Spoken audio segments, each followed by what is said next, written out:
welcome to another edition. Well, I guess this is the first edition of is this right? I don't know. I think it is. Welcome to the first edition of the Pantheon. I'm Tamir, and we're about to get into fantasy football. So, yeah, first week out the gate. Yeah, crazy. Definitely the grades that we had on draft night definitely look a little sus, a little outlandish. But I mean, what do you expect? It's fantasy football. It's kind of hard to project. However, some teams maybe were correctly placed. So before we get into the fantasy breakdown, I'm gonna go ahead and do the little, you know what I mean? Get out the way. You guys should be able to see everything in the background, and that should work. But another thing, I'm trying to get this out today because today is Tuesday. I got other stuff I got to do this evening, so I don't know when I'll be able to link up with Tom to make stuff. But the point of me even doing this was just to even get me making content, because I got all this shit and I never use it. I just tinker around with it. So that's the goal. I'm going to try to get this out every Tuesday and just get right to it, And if I can get additional content, where I link with, Roddy or Ike, then, so be it. We're trying to figure out the tech stuff on that. But that's the goal. This will happen because I can control me. However, my schedule is ever changing. I got a whole bunch of stuff going on, so I can't, make promises to when the other people will be in said featured episode. But nonetheless, here we are, the Pantheon, fantasy football, best talk show. Let's go. So we're going to go ahead and start, I think, with the biggest news. Now, Ryan, I know you thought, you scoring. I think you might even been the highest scorer. You know what? Hold on. Let's go take a look at this right now. Who was the highest scorer? Oh man, yeah, I'm gonna have to edit this out. Hopefully, I edit this out. How do I look at that? Scoreboard. There we go. Yeah. Okay, I got it. Ryan was the highest scorer, 186. However, to me, that's not the biggest news. The biggest news is obviously what he changed his name, burrowing to the ship. What? Like, we had this dude rated like a F, a D. I think he had the worst draft ratings. Once I get to my computer and I could throw up those ratings for sure to confirm. But bruh, like that like right now, Pantheon MVP of the week, Antonio. There's no question. Like, yeah, look, Clayton. He has a biased slant how he grades teams. I'm going to have my own slant. To me, wow. Yeah, Ryan, highest score of the week, and I rate his team a D. I think a D or D plus or something like that. That's fine. But I also picked Ryan to make the playoffs because I know he is a capable fantasy player. No one picked Antonio to make the playoffs. No one. And to me, that's the tale of two sides of the coin. Like, yeah, that's fine, like your initial draft rating. But then there's also the ability to manage teams and play the waiver wire and when to drop, when to keep, all of that stuff. No one had burrowing to the ship making the playoffs. So for him to come out bussing, bruh, MVP. Congratulations. If I wasn't holding the tablet, I would give you a slow clap right now. I might even throw that in on the edit. But that's the MVP of the week. No question. So let's just go ahead and start with, you know what? We're talking about Antonio. Let's start with Antonio. So, man, I keep forgetting his name. We gave Terrence, I think we crowned him way too soon, right? And I think it's because Terrence's team has a lot of familiarity, with his players' names, more highlighted players. So you kind of give him more credit. While, Antonio, he kind of just seems like a Bengals delusional fantasy player. But those Bengals, Sam Darnold, they brought it. They brought the heat. Not saying he blew out Terrence, but we expected Terrence to put up the numbers that Ryan put up. So, you know, this ain't looking good.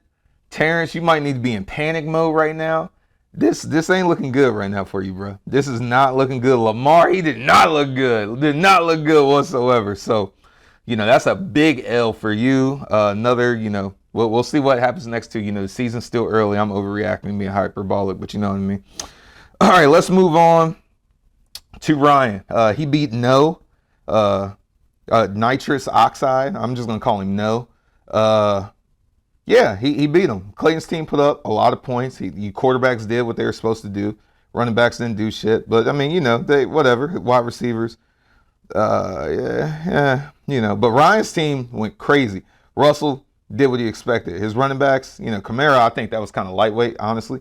But man, like Jalen Hurts. This might be a sleeper, man. I have no faith in Philly. I know Ike, a big Philly fan. I have no faith. They just seem like they have a bad culture, and I'm a true believer that culture wins championships. But then again, man, like Philly did it with a toxic culture. I mean, look how they did my boy Nick Foles. Like, it's just crazy. Yeah, I mean, Ryan's team, Amari Cooper. I think, like, for me, I can't speak for anyone else. I don't know, you know, how they came up with their ratings. But I can say for myself, I just don't like Cowboy players. I just don't. I feel like they're just overhyped. And I don't know. I guess I just felt like Amari Cooper, Dak coming back from his injury. I had no faith. And I mean, Zeke is like, you know, obviously wasn't gonna do nothing. But it's obvious like this is gonna be lit. So great pickups by Ryan. You know, even his bench didn't even look bad. Like his team right now after 1 week is looking like a complete package. And that's why I picked him to be in the playoffs. You know what I'm saying? All right. Next team. Let's go to Team Vert versus Barcelona. Got messy. So this was another close one. I think, you know, kudos to Team Vert. Jay Vert taking out one of the vets. Roderick with Aaron Rodgers playing like dog trap. Like, I mean, that was crazy. But he still got it done. Pittsburgh defense, you know, definitely came through in the clutch. You know, Mike Evans didn't really do anything, but nonetheless, he got it done. And, you know, obviously for Roderick's team, Messi, his team just underperformed. Like I said, a lot of star talent.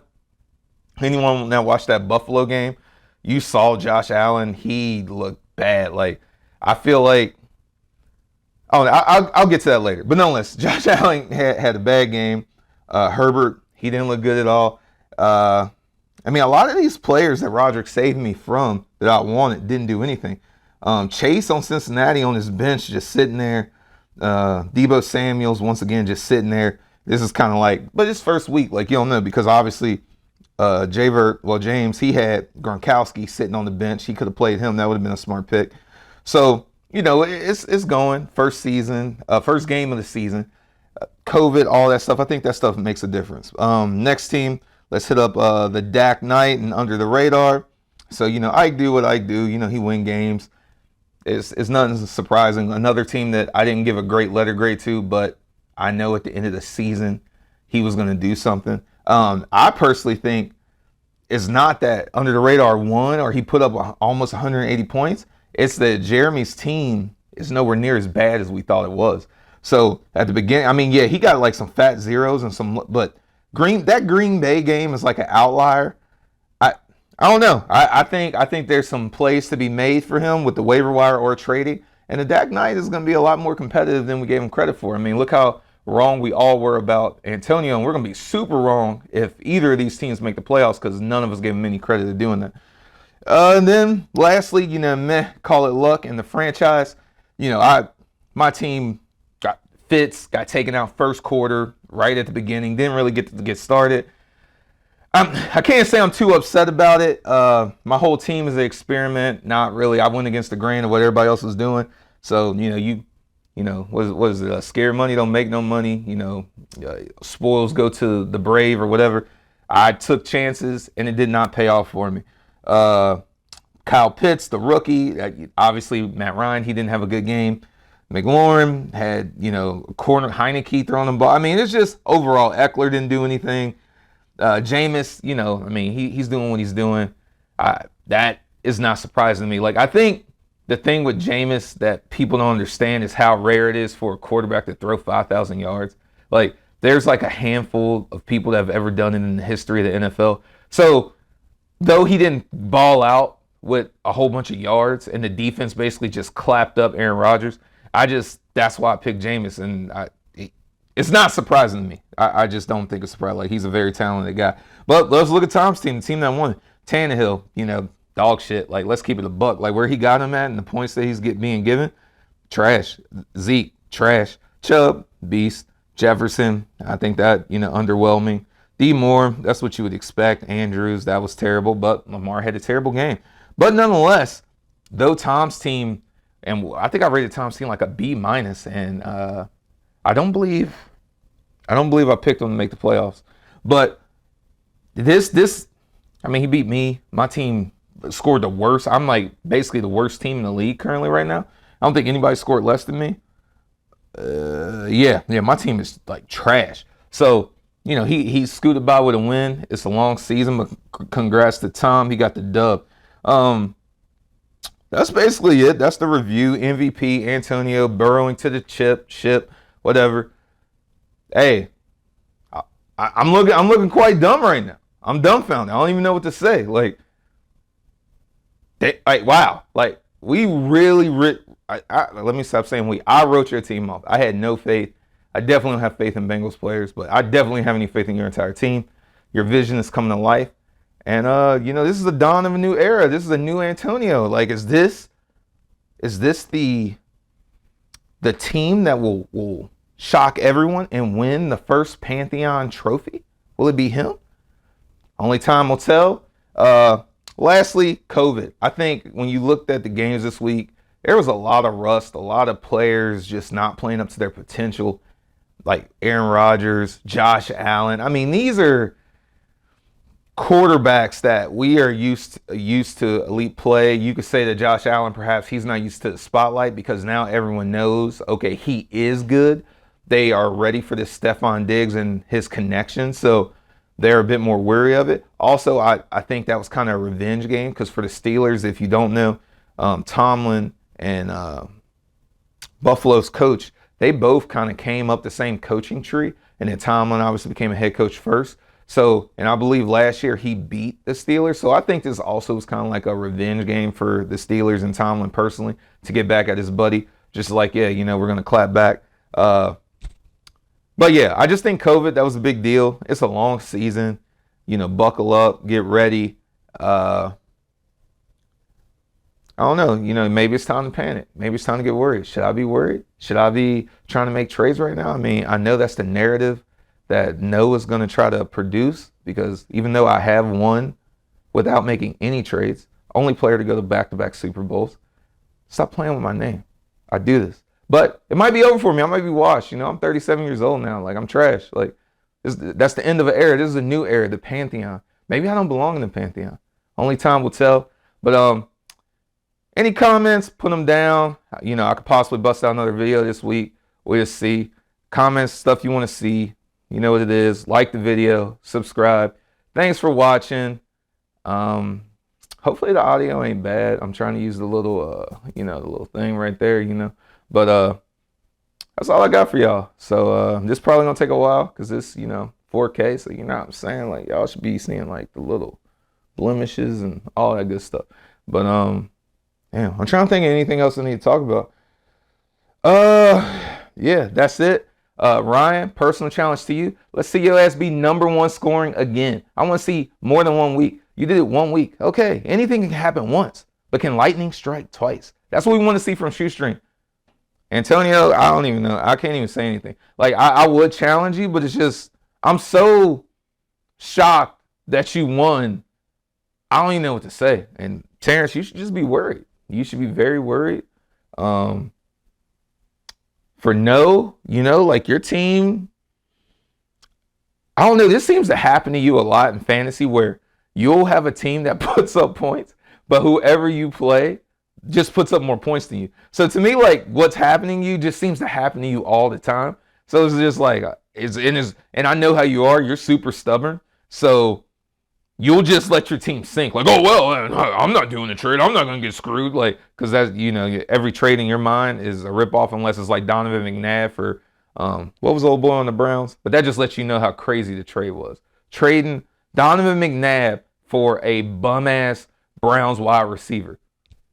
And this ain't the now Browns. This is like the Brady Quinn Browns, like trash Browns, like rip-off con artists. The only reason he ever got to a Super Bowl. Rip-off trades. Facts. All right. But what else? Team Vert, James, you know, you showed up. You know, Clap one of the finest, but Roddy gonna be back. His team's resilient. He's resilient. He's been doing this format a lot longer, I think, than anybody else in the league. So if there's anybody to be concerned about, I would say it's him. Ike, you know, your team showed up. What can we say? Like, that's what you do. That's why I picked you to go to the playoffs. I'm not. Only thing that surprised me is the amount of points you scored. I figured you would win. Franchise, I mean, you got to muscle up too, bro. Like, you beat the weakest team in the league. That's not impressive. You need to be worried. Your ass need to trade. Big facts. There's no question. Like, your team is a fringe bottom feeder. And what are we in now? The hero? What? The heroes? They're champion? I don't even remember. Yeah, you're a bottom feeder in the champions. Just know that. Like, you don't belong. You're like the NFC East right now. Like, you're one of those fake teams that might get a playoff spot, but you really don't belong there. Like, that's right now, week 1. So obviously I'm hyperbolic. I'm talking a lot of shit. That's what we do. Anything else y'all want to hear? Comment below. That's all I really got. Like the video. I'm out. Peace.